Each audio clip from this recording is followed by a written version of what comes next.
Sayati 'alan nasi zamanun, akan tiba satu masa di antara umatku itu ada orang-orang yang tampil ke permukaan, yuhadditsunakum bima lam tasma'uhu wa la yasma'unahu aba'ukum. Dia akan banyak berbicara tentang sesuatu yang membuat kalian kaget.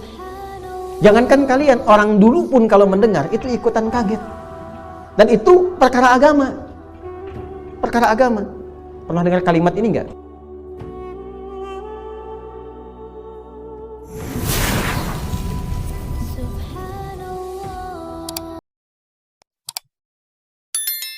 Yang kedua, ada kaitan dengan non-muslim, yang kafir. Tuh.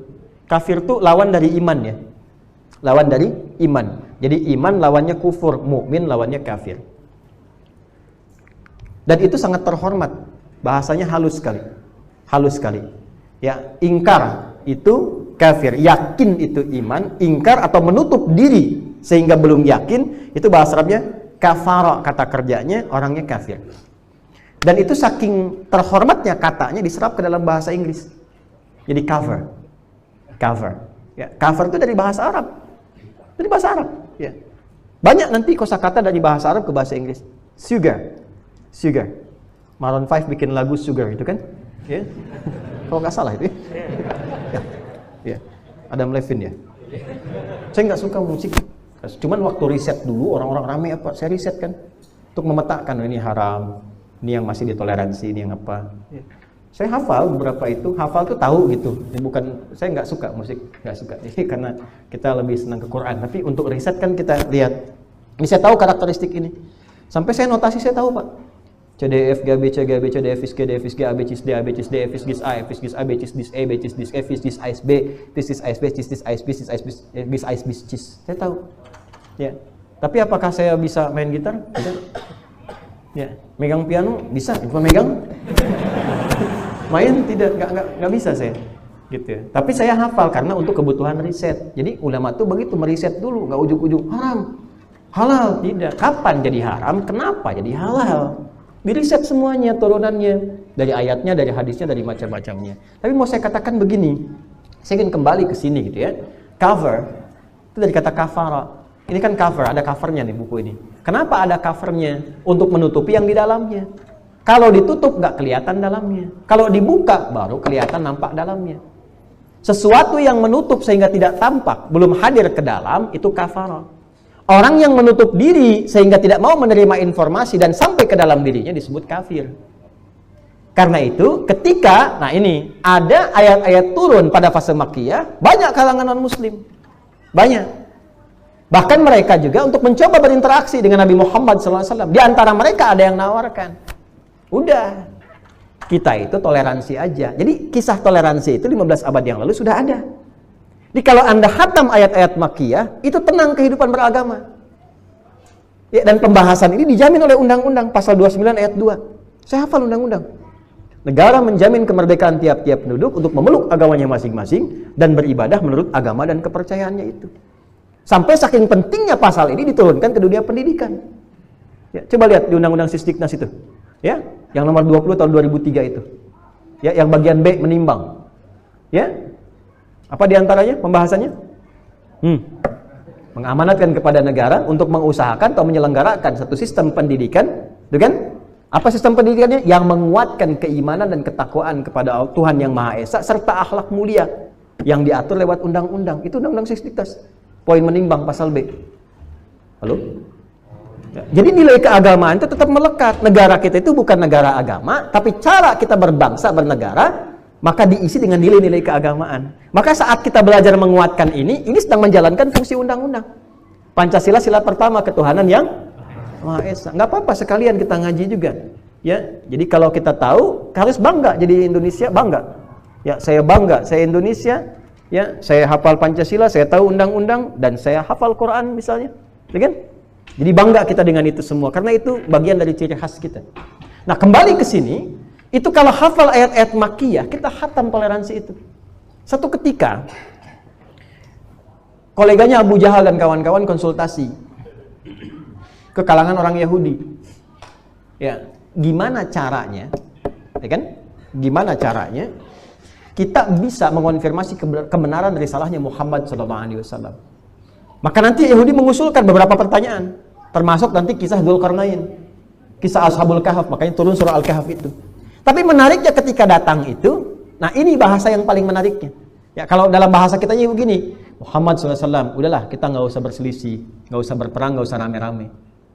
Ya, kalau kita jawab kan, kita jawab siapa juga yang berselisih kan? Kan Nabi ngajak berselisih ya. Nah, maka apa kalimat mereka? Kita gantian aja. Malam ini kami menyembah Tuhan kamu, besok-besok kamu menyembah Tuhan kita.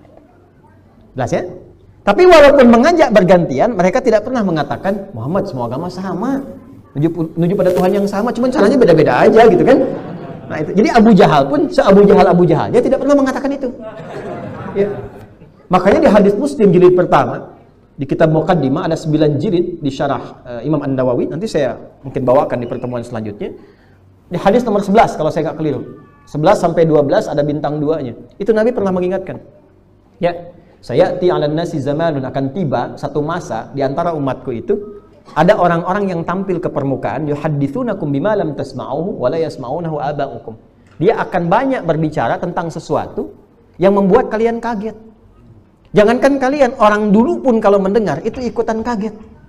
Dan itu perkara agama. Perkara agama. Pernah dengar kalimat ini enggak? Semua agama sama, menuju pada Tuhan yang sama, cuman caranya beda-beda. Pernah dengar? Bingung enggak? Kaget enggak? Nah, jangankan antum, Abu Jahal pun kalau ada ikut kaget lagi. Karena sejahiliyah-jahiliyahnya orang-orang jahiliyah itu nggak pernah begitu. Mereka ngajak toleransi, tapi nggak pernah mengatakan semua sama. Gitu ya. Ya ternyata ada keunggulan juga di jahiliyah gitu ya. Di satu sisi itu. Satu sisi itu. Nah kalimat nabinya iyyakum wa iyyahum, mesti waspada. Kalau bahasa kitanya waspadalah, waspadalah gitu ya.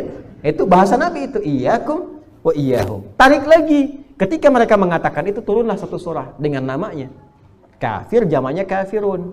Maka turun jawabannya dengan qul ya ayyuhal kafirun. Nanti kalau udah masuk surat ini saya nggak bahas lagi ya asbabun nuzulnya. Katakan Muhammad, viralkan qul ya ayyuhal kafirun. Hei orang-orang yang masih menutup diri dari keterangan Muhammad sallallahu alaihi wasallam, yang masih belum mau terima, yang masih menutup diri dari dakwahnya Muhammad sallallahu alaihi wasallam, nggak apa-apa.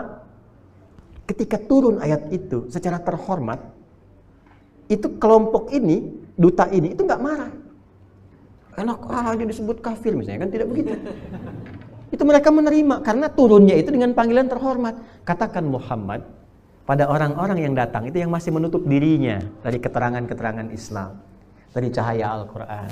Jangan dimaki, jangan dimarahi, jangan dicela. Ya kan? Dijelaskan kepada mereka, la a'budu ma ta'budun. Konsep toleransi yang terbaik itu saling menghormati saja.